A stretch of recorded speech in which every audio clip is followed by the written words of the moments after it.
Hi there. Welcome to The Preventable, the podcast giving you a seat at the table with conversations about the intersection of alcohol, drugs, and mental health in everyday lives. Take a seat and join us.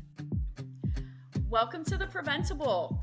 As always, these podcasts would not be possible without Hubbard Radio, who gives us the access to their studios a couple of times a month and have been such strong partners with us. But as you can probably tell, today I'm not coming to you from the studio. I'm coming to you from my home. And my guest is coming to you from Franklin County, right? Hi. Yes. Hi. So with me today is Jennifer Massie Fadler. She is the founder and executive director of Lifehouse Youth Center. So first of all, welcome, Jennifer. Hi. Hi. Are you at work today or are you at your house? So I am at work at my house today. Okay, amazing. So Lifehouse Youth Center. So we're going to dig in a little bit later as to like how we got connected. But first of all, like what is it? Where is it? Give us the nuts and bolts. Okay, so we opened in Sullivan in 2017. We opened our second location in Cuba May of last year. So just to give you a little bit of a rundown, we have three main goals that we try to accomplish. The first goal is we just want to be a safe space for kids who, we say elementary through high school. So we have kids that come in as young as 8 and then all the way through 17 until they're adults. As they age out, we say they don't really age out. We just transition them into a volunteer type role at that point. And so then they come in and they pour into the other kids as adults. We do have student leadership opportunities, so it's not a new thing at that point for them. It's something that we have kind of grown them into once they begin high school. But so I will go ahead and preface all of this. I get really passionate about our kids and what we do. And so as I talk, I might be kind of all over the board. So I'm just going to give you a little bit of a warning in that. And this was the first example of that. So I started talking about our three goals. And so that first goal is to be a safe space for our students. A safe space could be important for many different reasons. It could be because home isn't safe. Over half the kids we serve have parents who are addicts. So having that safe space in the evening is super important. A safe place could be because they don't feel comfortable or being themselves safely in a social environment with their peers. That could be because of bullying or they're just uncomfortable in their own skin. A safe place could be because if they're not with us, they're out doing something really stupid. So we, first and foremost, we are that safe place for them to be after school in the summertime that is fun and supervised, and we have hints of structure within everything that we do, but they just get to be kids surrounded by grown-ups who just want what's best for them. Yeah. And so question, I know you're going to talk about the other two things, but does a parent or guardian have to give permission in order for the student to be there, or can they just go? And is it a drop-in, and do you see the same kiddos pretty consistently? Mm-hmm. Yeah. So in a perfect world, we would have parental sign off and paperwork filled out on every student that we serve. Sure. It's just not reality, though. Yeah, we don't live in a perfect world. Yeah, and unfortunately, some of the students that we serve, their parents just aren't going to do it. requires more effort than they are willing or capable of putting forth. And so we do go as far as taking those extra steps where we'll knock on doors to, hey, I just need your signature, or I need a good contact phone number, or, to try and make sure that we have information, at least a little bit of information on all of our students. But at the end of the day, we're not going to turn them away because they can't get it. Right. And so are you seeing the same kiddos pretty consistently? Yeah. So in Sullivan specifically, we opened in 2017, and we still have some of the same kids from day one. And actually those kids are now transitioning into some of those adult leadership roles. And it's a really cool thing to see. So you mentioned Sullivan and Cuba, and neither one of those, are near a subway station. Transportation, we know, is a challenge in many places, but particularly in rural counties and communities. So how do students get there? So over the past few years, I've written a couple of grants that has provided us to purchase 15 passenger vans. And so we actually, if they're not dropped off either by a parent or the school bus in Sullivan, we're lucky that the school will drop off us. Awesome. Or some of the kids live close enough where they can walk. But if none of those things are an option, we pick them up. All they have to do is call us and say, hey, I need a ride today. And then at the end of the night, we're like, who needs a ride home? And then we load the buses and we take them home. So that's another question. So what are the hours? And do you ever get a break? Because I'd imagine you do the paperwork during the day, and then in the evening, you're doing the thing. So talk to me about that. So, my schedule is a little crazy. So I'm administrative, right? So it is my job to keep the funding coming, keep the doors open, the bills paid, the staff paid, all the things, right? So my day usually starts around 8 or 9 in the morning, and our center hours with our students, our doors open for our kids at 2. And then we are open until 7 in the evening. And so take me back to 2016, or even further back. Mm-hmm. Talk to me about why you decided to found this safe place. And I'm assuming that there aren't a ton of other things like this. Of course, there are whys and there are, things like that, but I'm not familiar with anything else like this. So talk to us about how you got here. Well, to 2017 with your first location. I have a crazy story. I'm here for crazy stories. Yes. I have 3 children, and we have an age gap between our last one and our middle one. So my oldest is 23, my middle is 20, and our youngest is 9. And so prior to the youngest, her name is Piper. So prior to Piper, I managed optometry offices in the city, and that was my job. So I had the management structure, but as far as kids and nonprofits and all of those kinds of things, that wasn't in my wheelhouse, outside of being a mom. Well, when Piper came, I quit my job, and we decided that I was going to be a stay-at-home mom. And I did that for 3 years. And in the midst of those 3 years, I felt very convicted, very compelled, very called.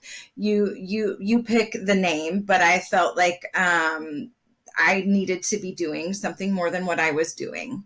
And I felt a very strong push. And after lots of prayer and trying to figure out what it is that, what direction I'm supposed to be going, I landed on helping the kids in our local communities right here. And so that is how the idea of a youth center came to be. Obviously, I didn't know what I was doing. And so that is where my faith came into play. And we are not a faith-based organization, but I, as a person, I very much am. And so I very much leaned into that for guidance and direction and support. And I just began learning everything that I could. I researched so many different youth organizations and youth centers. Obviously, there's not really many in Missouri, but all across the nation. I just looked into just different ones that did different things, and I kind of started piecemealing it together.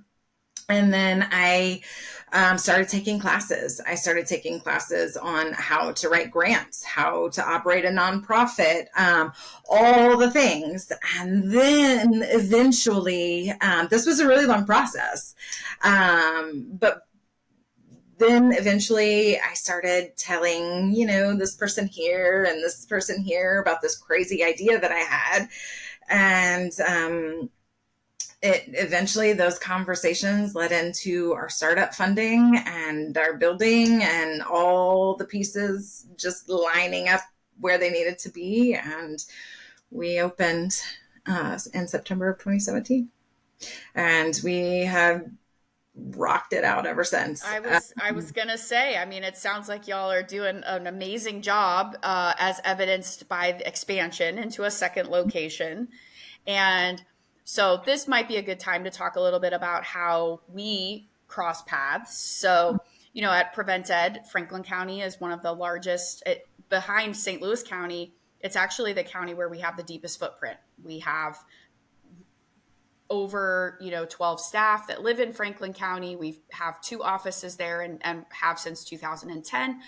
And you all do youth leadership for your kiddos who have been there for a while. We do youth leadership programming. And as you mentioned, several of the kiddos that come to you do have parents with substance use disorder. And so I know that you are building in lots of different types of social supports and mentoring and all kinds of things. So we've been able to partner with you for the last couple of years. So thank you for that, first of all, for allowing us to come in and work with your students, because we know how big of a deal it is, right? They're like your kids, right? So thank you, first of all, for trusting us to do that. And so I appreciate that opportunity to be able to work with kids in a little bit different of a way that's not just the typical classroom setting. So I'm thinking that maybe that would be a good segue into some of the other things that you do at Lifehouse besides being a safe space. Yeah. So our second goal is actually to meet basic needs. And so whatever that basic need is, it could be food. So I run the center like I do my home. So those kids are my kids, and I parent them just like I would parent my kids. And that means making sure that they have what they need. We sit down and we do dinner together as a family every night. We have actually served over 37,000 meals since we have opened. And this is a good point to mention also. Right now in Sullivan, we're averaging about 40 to 50 kids every night. That is nuts. I heard that the other day and I was like, I'm sorry, what? Yeah. So our numbers kind of ebb and flow, but right now it is pretty, yep, our numbers are rocking. And this is a good point to also point out that everything that we do, and this is how we are different than most organizations like the Y or other youth type centers, is everything that we do for our kids is 100% completely free. They do not pay for anything. And so that was a very important piece. A lot of the kids, if we did charge, they just wouldn't be able to. And so to be able to serve them. It just has to be free. But so circling back around to those basic needs, we provide clothes if they need clothes and we don't have them in our closet, we will go buy them. Hygiene products, school supplies. We send food home when we're not open, or for other family members if that need is there. So basically, whatever that basic need is, we will fill it. And then our third goal, which is where you come in, is to help them grow. So a lot of the issues that we see in our communities, or a lot of the chatter that we hear complaints about on social media, a lot of the issues that we see are generational. At the end of the day, people, they just don't know what they don't know until somebody teaches them. A lot of times, these things are very normal in their world, and they don't know that it's not actually supposed to be that way. And so how do we help them grow? And that varies based off the specific culture of kids that we are serving at that time. Right now we have clubs happening. We have a Bible study club. We have an art club. We have a media club. We have a sports and gaming club. We have a fitness club. A lot of these kids are participating in these clubs, because they just don't feel, for whatever reason, that they can do those kinds of things in other place settings that they're offered, whether that be at school, or just in the community, on the community sports teams or whatever. And so we offer those opportunities, and they are loving them and they are thriving. Just teaching them those social skills where they feel comfortable just to be themselves. That's a big deal. And then we also, you mentioned our mentoring program. Our mentoring program is a wonderful, amazing thing. I feel like every kid on the planet, I don't care what your background is, what your home is, every kid can benefit from having an adult who pours into them that is not mom and dad.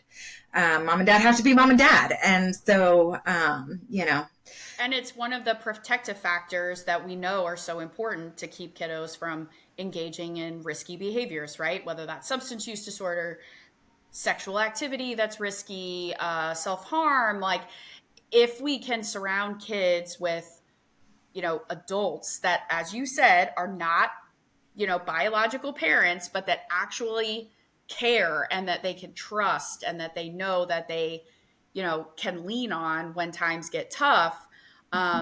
Not taking the place of mom and dad, but supporting the Correct. existing family structure. So I have to mention something, and I'm not trying to stir the pot here, but you brought it up, so it's your fault.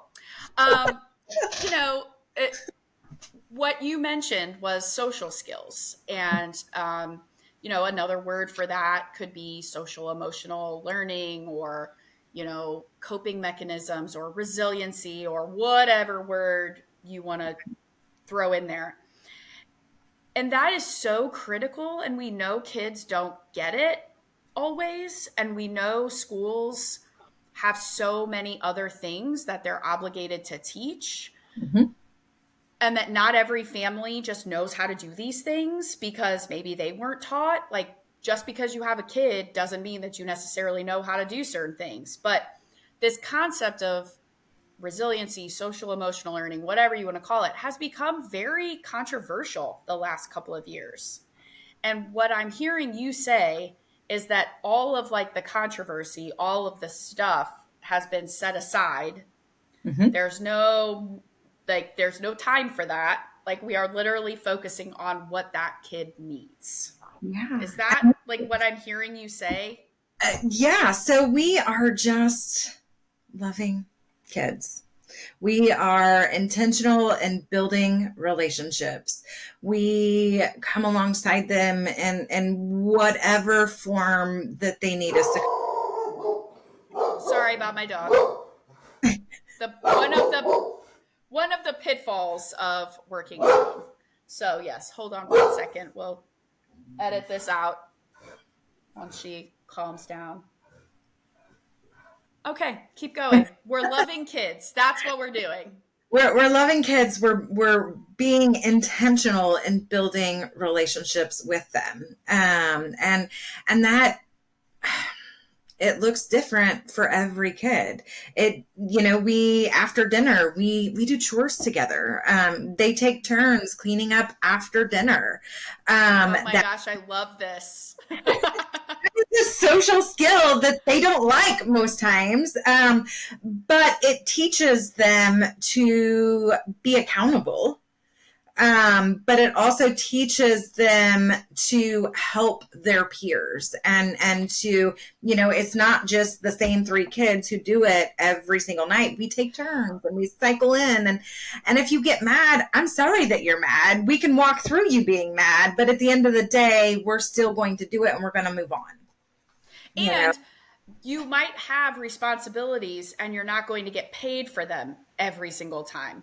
Yeah. I mean, we do some responsibility lessons with 5th and 6th graders, and it's always amazing to hear that some of them don't really do things unless they're getting something. Mm-hmm. And I don't know about you, but I mean, at my house growing up, it was like, this is what you do, or, you face a consequence. But I think it's just really amazing to me that you're instilling those kinds of skills night after night, day after day with these kids. And then they keep coming back, right? Because they don't have to be there. So if they know there's going to be boundaries and they know that there's going to be structure, they're not forced to go there. They're choosing to go. That's pretty amazing. Like, it shows like kids do love structure. They do love like autonomy, yes, but also knowing that there's structure. I don't even know how else to say it, but it's amazing. I mean, the brain science tells us that, but exactly what you're doing also tells us that. They have to do chores and they keep showing up. That's amazing. It's about the balance. It's about balancing those type of things. Just like when Prevent Ed comes in to do a class or a program with them. I mean, those are required things. Sometimes kids would rather still be sitting on the video games, but it's just a part of what we do. If you're here, then this is how we roll. If it is dinner time, 5:00 is dinner time every single night. We are sitting down together. There's no option. If you, consistency. Wow. Yes. But also, like I said, we incorporate the fun. We have a wall of TVs and gaming systems. We have basketball and a volleyball net outside, and we have puzzles and board games. And again, it all just circles back to the relational side of things. They just simply know that we care. And we are there no matter what, even on their days where I want to wring their necks or they're doing something so stupid and they know that it's stupid. They know that we're going to walk out the hard, but you know what? I'm still going to hug you and I'm still going to love you and I'm still going to be there. It circles back around to the idea of this is like a home. So I have to ask, how old is your daughter Piper now? And she is 9. She is 9. Okay, so does she hang out at the center? Is she like, no thanks, Mom? Nope. She is there every day. She enjoys it. She has fun. She actually rides the bus there after school. I had like a sneaking feeling that was going to be the answer, which is why I really wanted to uplift that, because I think that's pretty amazing. Yeah. Like your own child is like opting in. So I want to go back to the and friends. And what? And she invites her friends. What? Oh my gosh, that's amazing. I want to go back to the basic needs part, because I'm imagining that we have some people who are listening who are like, how can I help? Right. And I know you said that you just had like your pretty large fundraiser. And I know that organizations need help all times of the year, not just around the holidays, right? And yes. So I'm wondering if folks want to help, do you look for monetary donations, or do you look for stuff? Like, do you have a wish list? Are you looking for volunteers? Like, how could people get involved if they wanted to? So a lot of times, as far as having a wish list, there are certain times of the year where we will post that on our social medias, if there's a specific need. But yeah, it's monetary.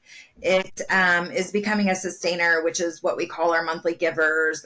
We like to really push our sustaining givers, because there's a level that is perfect for everybody, whether that's $5 a month or $500 a month. There is a level for every single person to get involved. And then selfishly, you as the executive director know what's coming in and what you need to source. Yeah, yes, I get it. Yes. Keep in mind, everything we do is free. And right. So there are some high cost when we start talking about, all of those things and being able to serve. And food alone. Mm-hmm. I mean, as the prices go up of food, yep, you have to be able to meet those needs. Yeah. Mm-hmm. And having in the building that support and pour into these kids. I was a dreamer in the beginning and thought maybe we could run it off volunteers, and that just is not, it just doesn't happen. I mean, everybody has really great intentions, but everybody's busy and has their own lives. And so, just having that staff who are intentional day in and day out. So our funding, we are supported in three ways. We are supported by our either our one-time givers or our sustainers, the few fundraisers that we have throughout the year. And I do write grants, but you probably know as well as I do, sometimes we get them, sometimes we don't. Those aren't, those are always a gamble. We never really, those aren't it's things. So hard. Yeah, so really, it's so hard to predict. And then many of them, you might get it, but then you might only have the funding for 1 year, 3 years, 5 years is like a miracle, right? So then now that you've built this thing, the money goes away. How do you keep doing that thing that's so great? It's a never-ending cycle. Yeah. It circles back around to our community and the people who want to help these kids. And so far, everybody has been amazing, but that is our biggest need. The next need that we have is mentors. Anybody who is local that want to, our mentor program, we ask people to commit for 4 hours a month. So it usually equates to an hour a week, for at least 6 months. And so that's our mentor commitment. A lot of people, that sometimes that is just too much for people to be able to do, because again, we have our own families and other commitments and all the things. So on the flip side of that, anybody who wants to come in and teach our kids a skill. We have a gentleman who comes in from time to time that teaches car maintenance. We've had people in the community come in and teach resume writing skills or job interviewing skills, budgeting. We have a sewing class. We've had that in the past. So if there's anything that you think that would benefit and you want to teach our kids, please come. We love all of that. Our cooking club, we have a couple of wonderful ladies in Sullivan right now who come in every Friday and are teaching our kids how to cook. So so if you have something, there's that. We have other businesses, other people in the community who come in once a month or once a quarter or a couple times a year, and they just come in and cook dinner for our kids one night. You are reading my mind, okay? Because my mom is retired and she's an Oasis tutor and she loves it. She's been doing it for a couple of years and loves it. But, her grandkids are getting older. She's wanting to do more.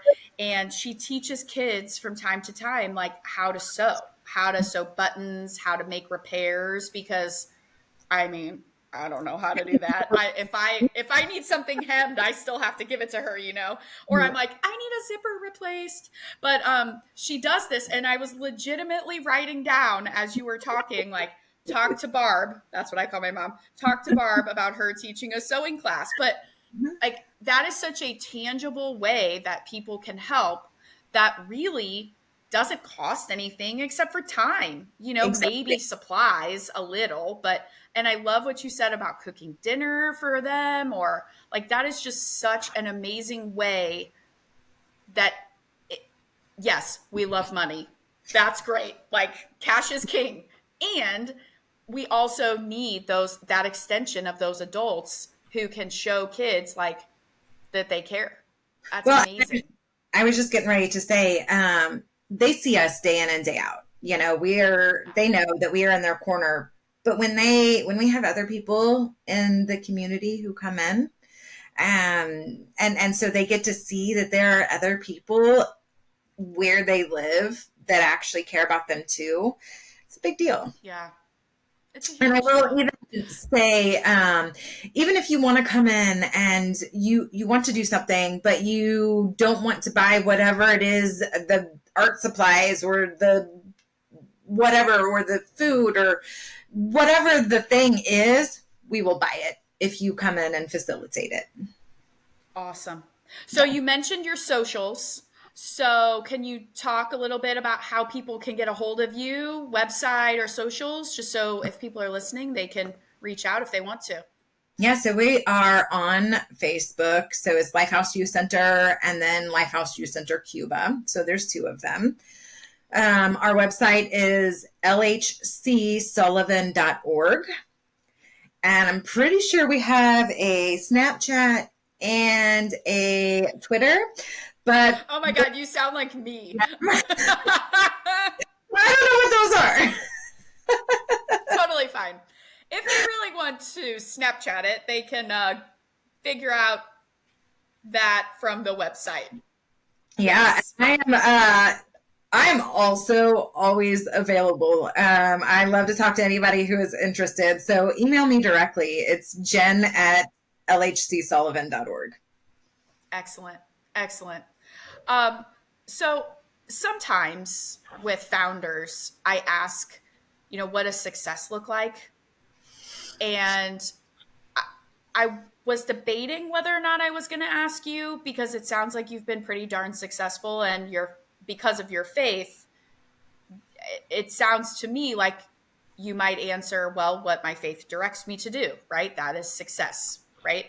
But I don't want to speak for you. So I'm wondering what success does look like for you, or is this it? Is this the manifestation of what you were called to do? I mean, at the end of the day, God's will trumps, right? But in Jen world, if I had to go off of what I think that is supposed to look like in this current moment, it's just to keep serving kids for as long as we're here, forever, and just to keep serving them in these communities. But in my vision, in my world, in my dream, I would love for Lifehouse to be in every community in the country, if it were me. But I think every kid needs this. And every kid deserves a safe space to go and feel safe and feel heard and have their basic needs met, especially if the families that they were born into don't necessarily know how to do all of that. It's nice that you're providing an extension of that, and really providing another family. Like, that's really great. It's really amazing. So yeah, success is just to keep going. In my mind, it doesn't end. Well, I am truly feeling inspired, and as soon as we get off here, I'm going to call my mother and suggest that she reach out to you, because I think this is like totally up her alley. That's wonderful. Yeah, I mean, and we almost moved to Sullivan when I was in like middle school. So she'll feel like this is divine intervention. So it's a whole thing. But I am just so grateful to you for joining me today on the podcast, spending time with us, but also, as I mentioned before, opening your doors to us to provide services. We don't take that responsibility lightly. So thank you very much for allowing that. Well, thank you for just being available and willing. So that it's a big deal because we can't do it by ourselves.